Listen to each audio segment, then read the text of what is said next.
Well, good morning, Millsboro. How are you guys? Woo!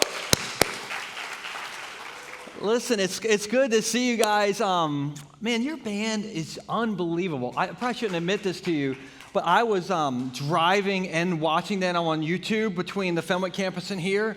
And at some point, I thought, I got Spotify on. I mixed things up, and it must be Spotify. But it was the band just crushing it. And I had a quick flashback. Do you got time for a flashback moment? Is that okay? I grew up in this church, if you don't know.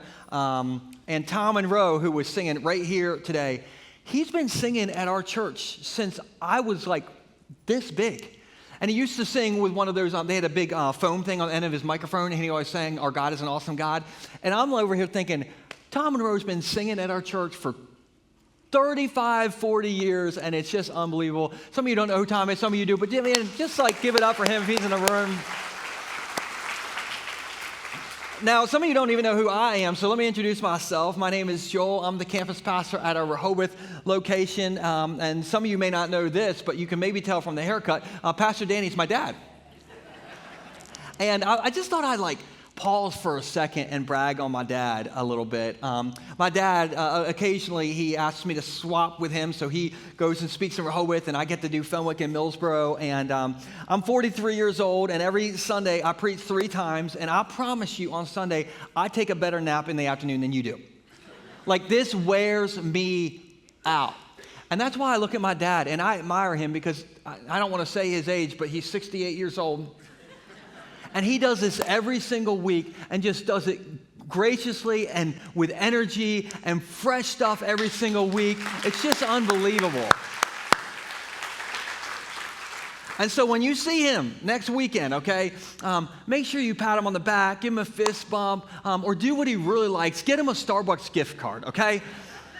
Because I'm so grateful for my dad. And I'm grateful to be here with you guys. And I have a question to start out. We're in this series called Toxic Emotions. And let me ask you this to start out. How many of you can be in a dead sleep, and then you get woken up, and you can be ready to go just like that? Like if your house is getting robbed, you can go from counting sheep to Rambo in a millisecond. Let me see your hands. Let me see your hands. Keep them up if you, is this you? Oh, holy Rambo, Bayshore Mills. We're a lot of you guys. I just want to thank you because you each just signed up for the church security team, okay? We wrote all your names down, all right? No, I am not like that at all. And I know this because a few days ago, my wife woke me up at 3 a.m. Now, I don't know what you're doing at 3 a.m., but at 3 a.m., I am so disconnected from reality. I could be dreaming that the Washington Commanders are capable of winning a Super Bowl, okay? That's how... Just going to see how many people I can offend today. All right, that's how disconnected from reality I am at 3 a.m. So my wife wakes me up, and this is how she woke me up. I heard this. So I kind of wake up, and she said, "I think there's a wild animal stuck in our garage." She said, "I think it's knocking off things off the shelves. I'm hearing some stuff. I think it might be a fox." I'm like, "How did you even come up with a fox?" I don't. And she said, "Can you go take care of it?" Now, I'll be honest, my first thought was, well, you're the one who heard it. I didn't say that out loud, okay? Because every single husband knows that an angry wife is scarier than a rabid fox. So I didn't say that out loud. And so I was like, okay, I guess I'll go check this fox. And I was scared. So I said to Stacy, I was like, listen, if something happens to me, I just want you and the kids to know it's all your fault, okay? You're the one sending me out here to do this. And so, true story, I go to our door, going into the garage, and I put my head up against the door, and I'm listening, and I hear an animal in the garage. I'm like, she's not wrong. There's an animal in our garage. And so I'm like, oh, great. And so I said, ready or not, here I come, and I bust in the door. True story, there are things knocked off my garage shelves in there. There's a bodyboard laying on the ground, and there are animal droppings all over the floor. I'm like, what? Is this the movie Jurassic Park? What is happening in my garage right now? But I didn't see a fox or a T-Rex, so I did what any man would do. I went back to bed. And so I literally got back in bed, and I woke up the next morning, and I had that moment. Maybe you can identify with this. I thought, did that really happen, or was I just dreaming? And then I realized, no, that really did happen. And so I was like, I got a rabid fox in my garage. And so I was like, okay, great. This time I'm awake though. So I have this app on my phone. that controls my garage doors. So I open up my garage doors because I'm like, I'm going to let this rabid fox out so it doesn't eat me. And then I'll go in there and everything will be, cleared up. So I open up the garage doors and I go into the garage. No lie. As soon as I go into the garage, I see a turkey standing right outside my garage doors. A turkey. I'm like, only in Sussex County can you have a turkey get locked in your garage. And so the turkey ran off, and I thought, I solved the problem. And so I went to, celebrate my manliness by solving the problem, and I went to Royal Farms and got a Mountain Dew. Don't judge me. And then I came home, and when I came home, true story, my wife is in the garage looking around like this, and I'm like, what are you doing? And she's like, it's still in here. And I was like, what, the fox, the turkey? And she's like, no. She's like, that's not what's in here. I've seen it. It's this, and we'll put this on the screen. What she said, a kitten. Now, this isn't the kitten. This is a Google kitten, all right? But she said, there's a kitten in here, and I saw it. Now, a lot of you are probably thinking, well, what about the turkey? Well, the turkey was just a random turkey that was standing outside my garage door that morning, and that's 100% true. And so this mystery kitten, I don't know who it was, not whose cat this was, okay? I don't own a cat because I'm a Christian. All the Washington Redskins fans are mad at me. The cat people are mad at me. No, I don't own a cat. This mystery kitten just showed up in our garage. And when I got in the garage, it ran into my car and it went under the hood of my car. And for days, my whole family were trying to get this kitten out of my car. But mystery kitten loved the RAV4. And so he would not come out of my car. And so he rode with me to the beach one day. Mystery kitten rode with me to Royal Farms several times. Mystery kitten rode with me, no lie, to this campus. And this is where Mystery Kitten got out of my car, and he's probably in your car right now. I'm not kidding. This is where he got out of my car. Okay, now here's why I told you that. I had this unwanted, uninvited cat that hitched a ride with me everywhere I went. And I knew it was still in my car because if I listened real close to the hood, when I'd stop at Royal Farms or the beach, I'd hear this, meow. Now, all that's 100% true, and I better explain myself because all the cat people are mad at me, okay? I told you that story because have you noticed that there's some unwanted, uninvited things in our life that can just hitch a ride with us wherever we go? Let me say that again. Have you ever noticed that there's just some unwanted, uninvited things that can hitch a ride with us wherever we go? I don't know about you, but I have a lot of things like that.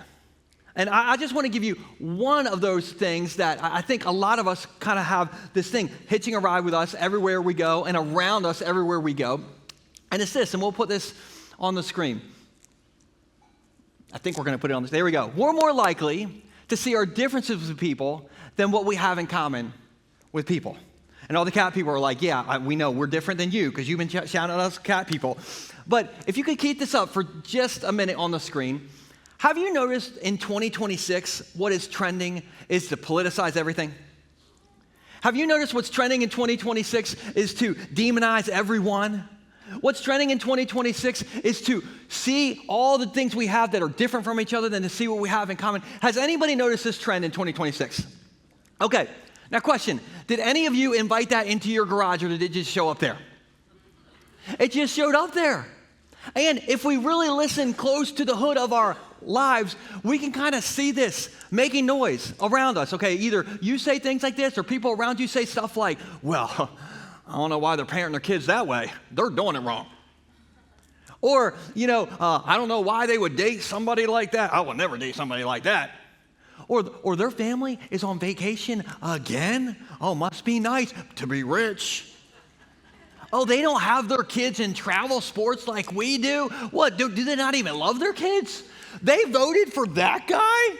And then they're going to post about it all over Facebook and let me know about it. Why do they act like that? Why do they talk like that? Why do they look like that? Why do they dress like that? Why do they eat like that? Why do they live like that? Why doesn't this pastor like kittens? I'm sure Pastor Danny likes kittens. And we're more likely to see our differences with people than what we have in common with people. And so here's what I want to talk to you guys about today. I think a way better trend than this is this, and we'll put this on the screen. Let's see what we have in common with people more than our differences. Let's see what we have in common with people more than our differences. So I need you guys to interact with each other. I need you to turn to the person next to you and say what we have in common with each other is we know how to pick out a good place in church to sit. Come on, you both have this in common. You both picked this area. Go on, tell them. Come on. All right, so let me have a little fun with you to show that we have more in common with each other than we maybe thought we did when we walked in here, okay? So I'm going to ask some questions, and you must answer out loud. If you do not answer out loud, I just preach longer. So answer out loud for this one. Okay, how many of you, well, let me ask you this. How many biological parents does every single person have? Two. A little delayed. It's two. That's the right answer. All right, let's go a little deeper. All right, I'm a little scared to ask this. How many biological grandparents does every single person have? Four. Okay, nailed that one. How many biological great-grandparents does every single person have? 8. Okay, the Fenwick Campus thought 16, and I was like, okay, I'm going to go to Millsboro. They'll know. It's 8. Now, the reason I'm telling you that is because in just a 10-generation period, which is around 300 years, give or take, this is how many direct ancestors we have. We'll put this on the screen. We have 1,024 direct ancestors. Just starting from those two, your parents, in 10 generations, you have 1,024. Now let's go a step further. In just 20 generations, you have 1,048,576 ancestors, which is why geneticists say that we are all at least 50th cousins. And so turn to the person next to you and say, "What's up, cuz? What's up, cuz?" Some of you are sitting next to your spouse. And that just got really weird. I am so sorry. I wasn't trying to weird you out. What I was trying to show you is that we have more in common with each other than we thought we did. And I think something powerful happens when we see what we have in common versus our differences. So today, I want to tell you about a rarely talked about guy in the Bible. And if you brought your Bible or you use a Bible app, head on over to John chapter 1, and we'll get that on the screen in a moment, not yet. But let me, by the way, if you do not have a Bible, or maybe you lost yours back in the 80s, okay, and you haven't seen it since then, grab a Bible. They're in every lobby of Bayshore every week. They are free, and I read out of one every single Sunday. So grab one on your way out. But in the meantime, let me set up John chapter 1. It is draft season for Jesus. Jesus is drafting his disciples. So in round 1, he picks Andrew. In round 2, he picks Peter. In round 3, he picks Philip. Now let's pause with Philip, okay? Philip has a friend named Nathanael. Everybody say Nate. Nate and Philip are friends. And Philip just got freshly drafted in the 3rd round to be a disciple. And so he wants his friend Nate to be drafted in the 4th round to be Jesus' disciple. And so that's where we're going to pick up this story. This is in John chapter 1, starting at verse 45. It says this: Philip went to look for Nathanael. These two are friends. And he told his friend, "We have found the very person Moses and the prophets wrote about. His name is Jesus, the son of Joseph from Nazareth." Now, don't miss Nate's response. He says, "Nazareth? Can anything good come from Nazareth?" And this is what Philip says. He says, "Come and see for yourself." Now, just in case you missed it, Nate just said an ethnic slur in the Bible to the Jesus. Can you all say rude? And Nate wasn't even seeing Jesus. What he was seeing was a difference. What he was seeing was a stereotype. What's kind of funny is Nate only lived 4 miles away from Nazareth. So not very different geographically, okay? But don't miss this, okay? And we'll put this on the screen.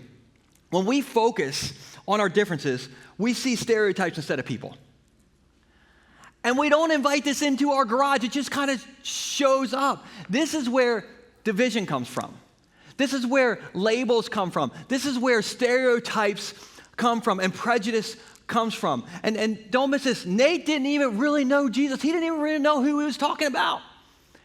And sometimes I wonder if we don't really know who we're talking to when when we just see a difference in somebody.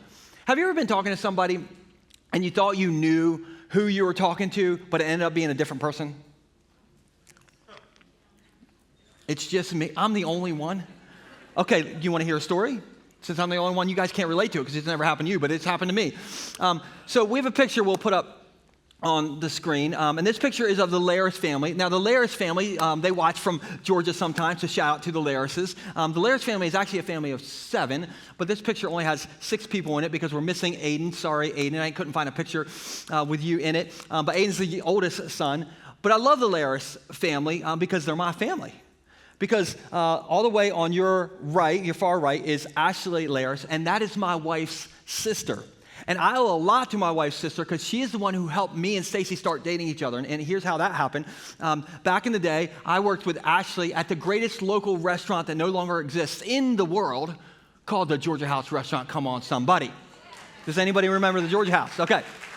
So I worked with Ashley there, and for some reason, Ashley's sister, Stacy, was interested in me, okay? And this is wild. I used to have really great hair, so I think it was the hair. You're going to have to imagine that part. So Stacy said to her sister Ashley, she said, hey, this guy, Joel, I'm kind of interested in him. Is he an okay guy for me to date? And Ashley said, yes, which is how the most average guy in all the land got to marry a smoke show like my wife, okay? Thank you, Jesus, and thank you, Ashley. And so I married Stacy in 2007, and I became family. And if we could put that picture back on the screen, I became Uncle Joel to Aiden, not pictured here, and then Landon and Cameron and Addie and Ava. Now, this whole family lives in Georgia, so I don't see them very often. And I'm not on Facebook, so I don't get to see all the pictures, you know.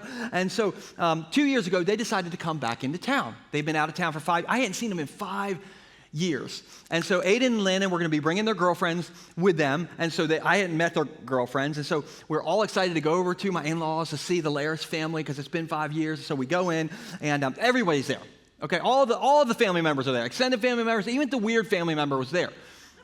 How many of you know that every family has a weird family member? You guys are awfully quiet. Okay, some of you are like, no, I don't think our family has a weird family member. You is it. Okay, welcome to church.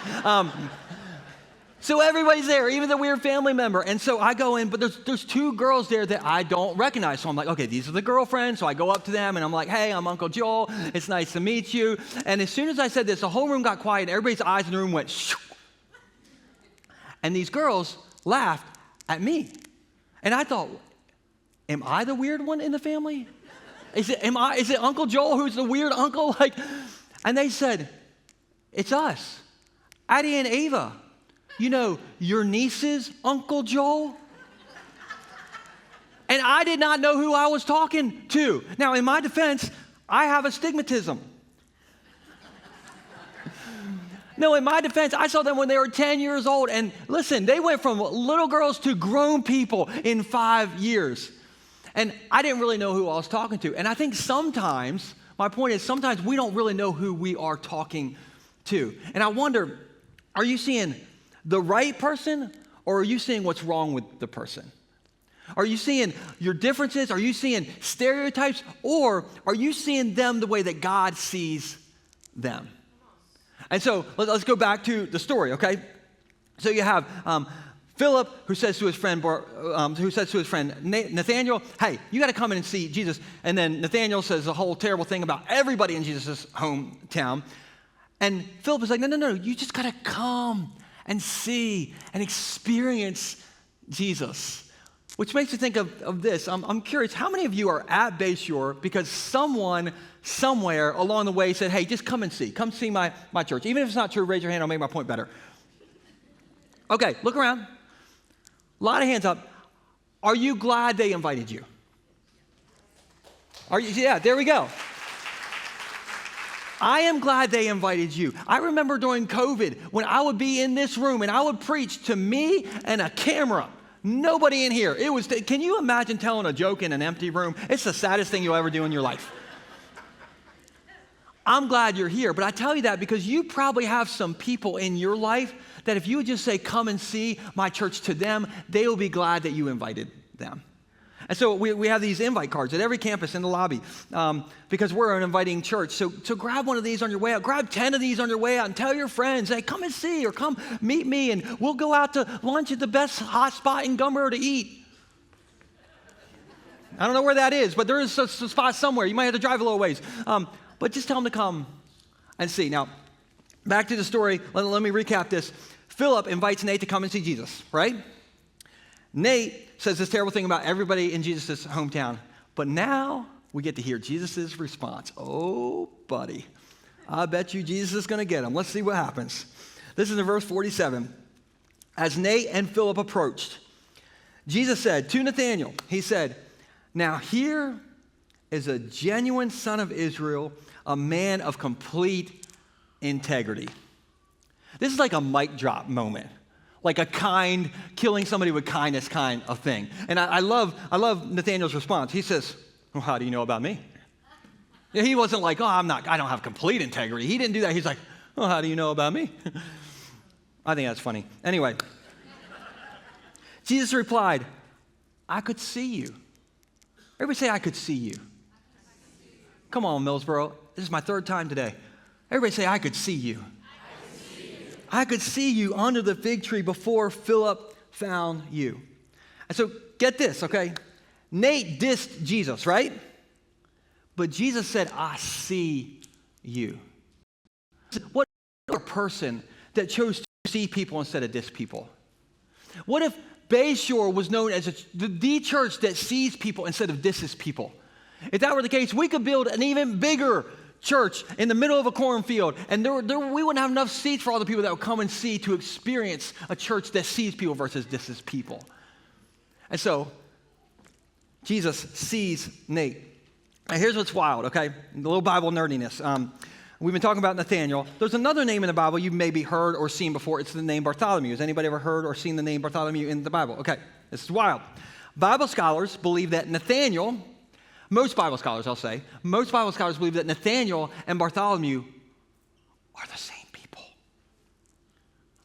I know, it's crazy. Now, that I read all about it the last couple weeks, and I would explain to you how all the ins and outs of why they think that, but it was very confusing. And if I explained it to you, you would be like confused. You ever go into those like self-checkout in the grocery store and you have bananas and you don't know what to do?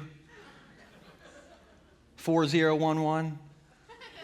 Not a lot of banana people in this service. Okay, that's fine.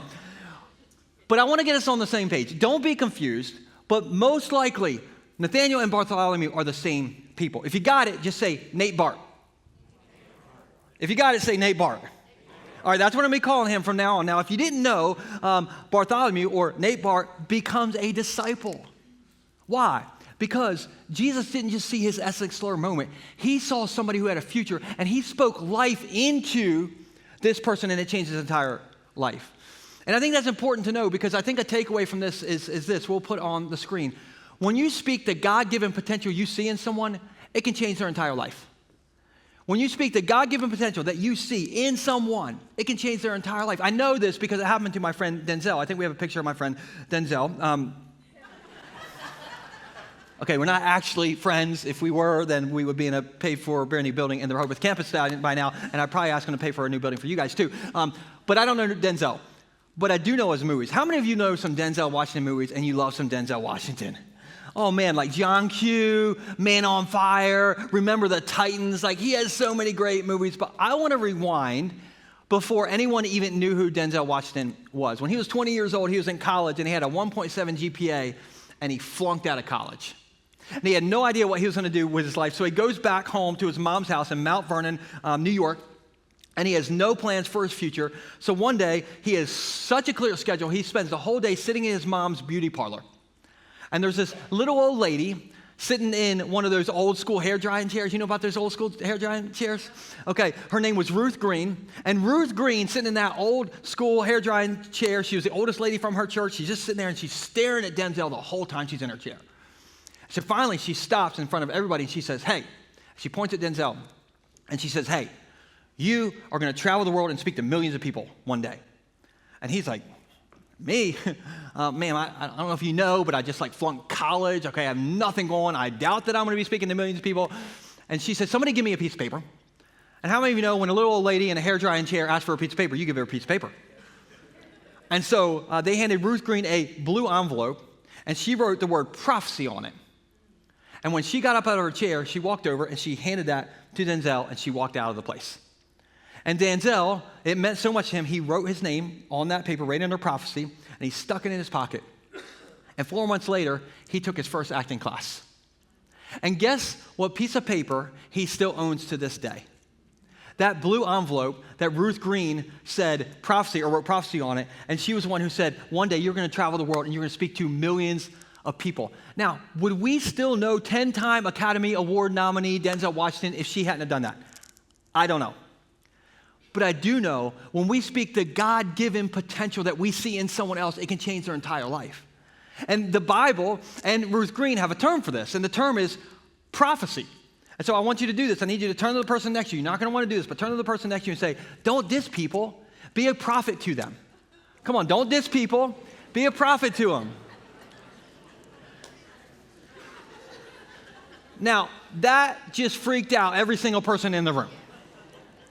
Because I know 99% of you are like, I'm not a prophet. Okay, I'm just Billy from Philly. I don't know what you mean by that. And I think sometimes we overcomplicate terms in the Bible. Because one aspect of being a prophet is simply to see something in someone else that they don't see in themselves and to tell them. It's to see something in someone else, a supernatural ability to see something in someone else that they don't see in themselves and to simply tell them. And get this, Moses said, I wish that all God's people were prophets. And so parents in the room, every single time you're putting your young kids to bed and you say, hey, I just want you to know God's dreams for your life are bigger than your dreams for your life, you're being a prophet. Every single time, husbands, your wife is going for a job interview and she feels insecure and she thinks like, no, I don't have what it takes to sit through this job interview. I'm just no good at this. And you say to her, no, listen, you are so equipped for this. You've been preparing for this your whole life. I am so impressed with you. You're going to crush this interview. They will be blessed to have you. You're being a prophet. Every single time you tell your friends, hey, listen, I see a whole lot less partying in your future, a whole lot less keg stands in your future. How about none? And a whole lot more standing up for Jesus and what's right in your future. You're being a prophet. Listen, wives, every single time you say to your husbands, hey, I see you doing the dishes tonight. If you want something special to happen tonight, you're being a prophet because we be doing dishes. Awkward laugh. Okay, there. We've got one hand in the room. I like that, sir. All right. I'm just telling you, there's this Christian author that says 40% of your best characteristics you have because somebody said they saw something in you didn't see in yourself and you lived up to that. Now, I have no idea how in the world you would measure that, but I do know when you see something in somebody that they don't see in themselves and you speak that to them, you can change their entire life because it's changed many of our lives. Now, what's interesting is when Jesus meets Nathanael, he didn't just see an ethnic slur moment, right? He saw a future disciple. And I think this is such a big takeaway out of this, and we'll put this up here. You can see people's problems, or you can see people's potential. We can see people's problems, or we can see people's potential. And I think since we're talking about people and we're talking about problems, I just want to do one quick detour and give you one relation tip, okay? And so if you're taking notes, you can write this down. Don't make your relationships all about yourself. Don't make your relationships all about yourself. Jeremy, you back there? Is Jeremy back? Oh, there's Jeremy. Listen, Jeremy's in the back of the room. Can we just put our hands together for our executive pastor, Jeremy Ferruccio? Listen, Jeremy hates any sort of like public acknowledgement, and so I am so sorry, Jeremy, but I love Jeremy. This guy is like a hero without a cape at Bayshore. So much about what happens behind the scenes at Bayshore is because Jay Frush, he is just absolutely crushing it. He's a great leader. Jeremy, if I had that mystery cat, I would still give it to you, okay? Like, you are the best, man. And for you guys in the room, just high five him when you see him. Give him a gift card or a fist bump or something. Like, he's just amazing. I remember a funny Jeremy story. Years ago, him and I were heading to a work lunch. And on our way up to town here in Millsboro, we're just talking about life. We're talking about work. At one point in the conversation, Jeremy mentioned that he was starting a vegan diet that day. And I get jealous of people sometimes when they do stuff. That was not one of those times I got jealous. I was like, oh, good for you, man. And so anyway, we head up in town, and we get up in town, and I say, hey, man, what do you want to get something to eat? And he said, you pick. And I promise you this happened. I was not thinking at all. And you know where I took Jeremy on the first day of his vegan diet? Arby's, whose slogan is, the place for meats. And it didn't even connect. We're standing in line at Arby's, and I'm like, hey, man, what are you going to get? I'm going to get a roast beef. I love roast beef. And then it hit me, and I'm like, I am so sorry. And no lie, this is what Jeremy said. He said, it's no problem. He said, I'll start that diet tomorrow. I thought, that's how all my diets go. I'll start it tomorrow. The best day to start a diet is tomorrow. Can anybody relate to that? And so the reason I told you that story is I made that moment all about me. And if you want to really see your family, if you really want to see your friends, or just random people that you may run into at Arby's, okay, don't make the relationship all about yourself. And if you want to up the value in any relationship you have, make asking about them a value. And then value their perspective, value their interests, value their opinions. Even if it's Billy from Philly who bleeds Philadelphia Eagles green. Are there any Eagles fans in the room? Okay, yeah. Eagles fans will always tell you their opinions. They will always tell you their opinions. But I think asking other people about themselves and actually listening what they have to say is a lost art in 2026. Have you noticed this? If you notice that there's some people, when they just walk in a room, either figuratively or literally, they kind of have this mentality of, here I am. Did you know anybody like that? Like a here I am person? There's some people who, all right, camera people, you're going to get mad at me, but let's take a walk, okay? There's some people who walk in the room and they're like, here I am. There's other people who walk in a room and they're like, there you are. Annalise and Davion, there you are. Mom, there you are. Reagan, you crushed it today, by the way. There you are. There you are. I saw the Taylors over here. There you are. Imagine a church full of there you are people. When you walk in the church, they're like, hey, I've been praying for you all week long. Because you told me last week that you had this thing going on, and I've been praying. There you are. Or I knew you had this job interview, and there you are. There you are. I've seen you guys have been here forever. There you are. There you are. Listen, oh, the Hudsons, Andrew Hudson. There you are, bro. Mr. Greg, there you are. Miss Holly, I don't know why you're shaking your hand. You're the best. There you are. Listen, there's something powerful that happens when you connect eyes with people, when you look at somebody in the eye. In fact, when you make eye contact with somebody, what it does is it releases dopamine in you and them. Did you know this? Listen, I just gave you a way to get legally high with your friends, and nobody said like amen or clapped or anything. There you are people. See people, not differences. Imagine a church full of there you are people. Imagine you're a person that is a there you are person instead of a person who takes your vegan friend to Arby's. And so a relationship is don't make the relationship all about you. All right, I'm going to start landing the plane. And don't worry, I'm going to get back to Nate, Bart. We're going to wrap all that up. But I want to show you a picture. And this is a picture of my kids. I've had the opportunity over the last couple years to baptize both my kids, and on the far left here is Nora, and Nora, she got baptized right after her 10th birthday, and then my boy Nixon just got baptized recently, right before his 11th birthday, and as a dad, I know there's some dads in the room, this will forever be two of my favorite moments of my life. Like, you don't top this. This is just, even now, looking at this picture, I broke down in the second service at Fenwick just looking at this picture, like this is the best. Now, I was thinking about Nixon's baptism in particular because it happened recently. The day after I baptized Nixon, of course, it's a Monday, I was meeting with the Rehoboth Campus staff right in this back room over here, and we were talking about the baptisms, and one of them said, hey, I don't know if you noticed when you were baptizing Nixon, but his eyes were so locked in on you.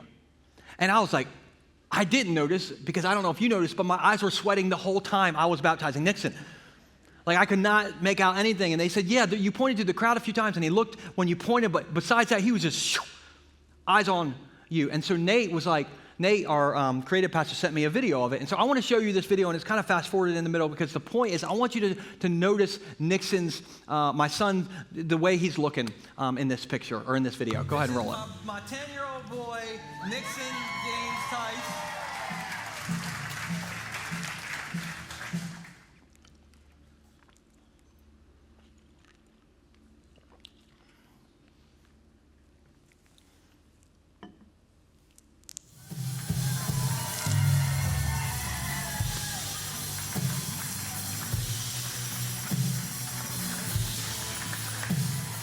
I could watch that all day, every day.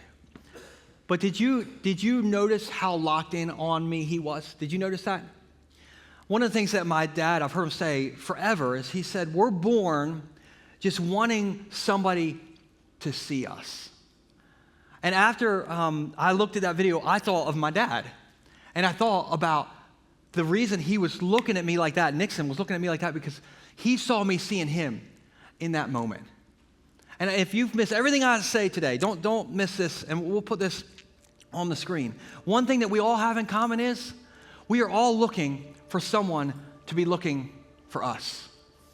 I am looking for someone to be looking for me. And you are looking for someone to be looking for you. And we are looking for somebody to be looking for us. And I just came to church today to tell you that person is Jesus. And that's exactly what he did for Nathanael. That's exactly what he did for Bartholomew. That's exactly what he did for the guy in this story. And that's exactly what he can do for you. Listen, if somebody is labeling you right now because you're different than them, if somebody is stereotyping you because they're not really seeing you, I just came to church to tell you this. Don't let somebody label you who didn't make you. Listen, God made you. And the Bible says that he sings over us. He sees you. He sees you. He knows you. And he loves you. Aren't you grateful for that? Now, whatever happened to Nathanael or Bartholomew, Nate Bart, whatever happened to this guy? Well, when we met him, he says this ethnic slur about everybody in Jesus' hometown, and then Jesus sees him, and Jesus, it says he saw him under the fig tree, remember that? And he spoke life into him. And we believe that, again, Nathanael and Bartholomew are the same people, so what happens is he becomes a disciple. And so for 3 years, he follows Jesus. And then the ascension happens. So what happens to this guy after the ascension? Well, we'll put this map on the screen. If we could keep this up while I explain this. And let me set this up. Bartholomew isn't the most popular disciple. In fact, let's be honest, most of you just found out he was a disciple 17 minutes ago. He's not like in the top 3. He's not like Peter, James, or John. He doesn't have a cool nickname like Sons of Thunder. If he had a nickname, it would be just like Bart. I got 2 names.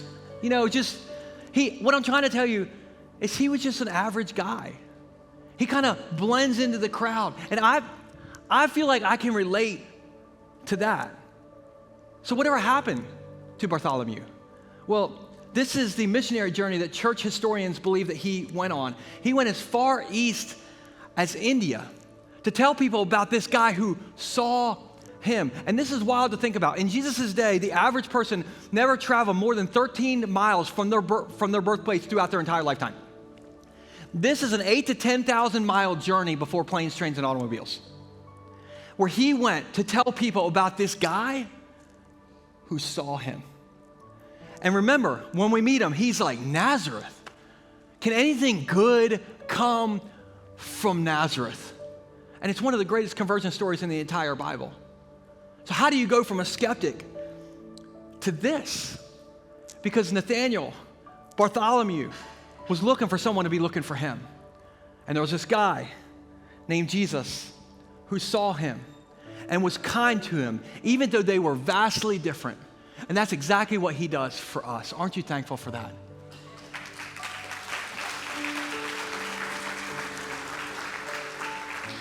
So when you listen to the hood of your life, when you listen to your engine, are there some people in your life that you're seeing their differences more than you're seeing what you have in common with them?